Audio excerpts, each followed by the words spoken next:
रात्री 11 वाजता दादांचा मेसेज आला की मी राळेगणवरून शिवाजी कुलांगे बोलतोय, तुम्हाला उद्या राळेगणला यायला जमल का? कारण गावात श्री संत सावतामाळी महाराजांचा सप्ताह चालू आहे आणि उद्या गावात ग्रंथ मिरवणूक आणि परवा काल्याचं कीर्तन आहे, तर तुम्ही ब्लॉग काढायला येताल का? पण दादांनी रात्री खूप उशीर कळवल्यामुळे मला अचानक काही कामावर सुट्टी भेटली नाही, त्यामुळे दादांना म्हणलो मला काही यायला जमणार नाही. तर रामकृष्ण हरी मित्रांनो, मी आदित्य आणि स्वागत आहे तुमचं जमतंय कीच्या नवीन एका मिनी ब्लॉग मध्ये. सुट्टी न भेटल्यामुळे मला ग्रंथ मिरवणुकीच्या दिवशी काही जाता आलं नाही, त्यामुळे दुसऱ्या दिवशी सुट्टी घेऊन मी आणि आई निघालो काल्याच्या कीर्तनाला राळेगणला आल्यानंतर आधी मावशीकडे आलो आणि मावशीकडे आलो तेव्हा ईश्वरी निघाली होती शाळेत आणि ती आज शाळेत घमिले घेऊन निघाली होती. आणि ती घमिले घेऊन का निघाली होती हे तुम्हाला शेवट सांगतो, त्यामुळे ब्लॉग शेवट पर्यंत नक्की बघा. मग मावशीची आईला सोडला आणि मी आलो गावात आल्यानंतर कोलांगे दादांना भेटलो आणि त्यानंतर आलो महाराजांना घ्यायला. आणि आजचे काल्याची कीर्तन सेवा होती हरिभक्त पर्यंत श्रीनिवास महाराज घोगे यांची. मग मंदिरात आलो, श्री संत सावता महाराजांचं दर्शन घेतलं आणि त्यानंतर आलो रक्तदान शिबिराकडे, कारण ग्रामस्थांनी सप्त्यानिमित्त गावात रक्तदान शिबिराचा उपक्रम ठेवला होता. तिथून परत मंदिरात आलो तर महाराजांचं कीर्तन सुरू झालं.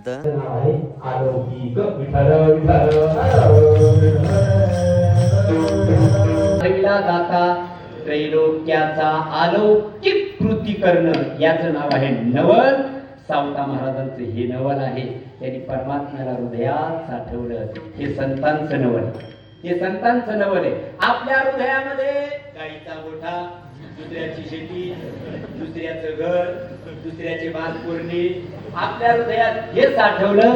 संतांनी देवाला साठवलं म्हणून संतांची 69 वर्ष झाले तरी पुण्यतिथी राळेगण सोबत चालू आहे. आणि घोगे महाराजांचं कीर्तन पण खूप भारी झालं. जे ऐकायला होते त्यांना माहितीच असेल. त्यानंतर महाराजांच्या हस्ते दहीहंडी फोडून काल्याचं कीर्तन समाप्त झालं.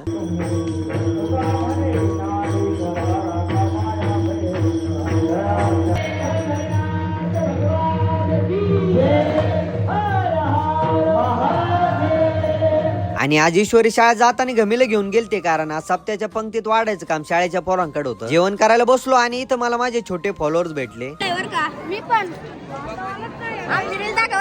टाकू नको. जाताना ग्रामस्थांकडून श्रीफळ देऊन माझा सत्कार करण्यात आला, त्याबद्दल सर्वांचं मनापासून धन्यवाद. तर मित्रांनो, सर्व सप्त्याचा मी एक छोटासा व्हिडिओ बनवलाय, तो पण पहा. आणि जाता जाता माझ्या इंस्टा पेजला फॉलो आणि माझ्या युट्यूब चॅनलला सबस्क्राईब करायला विसरू नका.